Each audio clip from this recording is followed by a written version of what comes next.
Awareness പ്രോഗ്രാമിൽ നിങ്ങൾ കണ്ടല്ലോ ആയുർവേദ പ്രോഡക്റ്റുകളാണ് ഇരിക്കുന്നത്.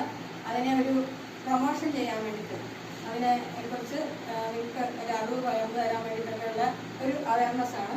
ഇതിന് നമ്മുടെ ഉദ്ഘാടനത്തിനായിട്ട് നമ്മൾ ക്ഷണിക്കുന്നത് നമ്മുടെ ബഹുമാനപ്പെട്ട മെമ്പർ ദേവ് സാറിനെയാണ്.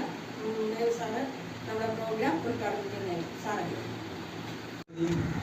ഹോമിയോയും ആയുർവേദവും ഒക്കെ ചികിത്സാ രംഗത്ത് ഉണ്ടെങ്കിലും വിദേശികളെ വരെ ആകർഷിച്ചുകൊണ്ടിരിക്കുന്ന ഒരു സംഭവമാണ് ആയുർവേദം. ഒത്തിരി ജനങ്ങൾ ആ ഭാഗത്തേക്ക് തിരിയുന്നുണ്ട്. ഈ ടൂറിസ്റ്റുകൾ വരുന്നതിൽ ഒരു നല്ല ശതമാനം ആയുർവേദ ചികിത്സയ്ക്കായിട്ട് കേരളത്തിൽ വരുന്നുണ്ടെന്നാണ് നമുക്ക് മനസ്സിലാക്കാൻ സാധിക്കുന്നത്. പണ്ട് ആയുർവേദം ചികിത്സ വളരെ സജീവമായിരുന്നെങ്കിൽ ഇടക്കാലം കൊണ്ട് അത്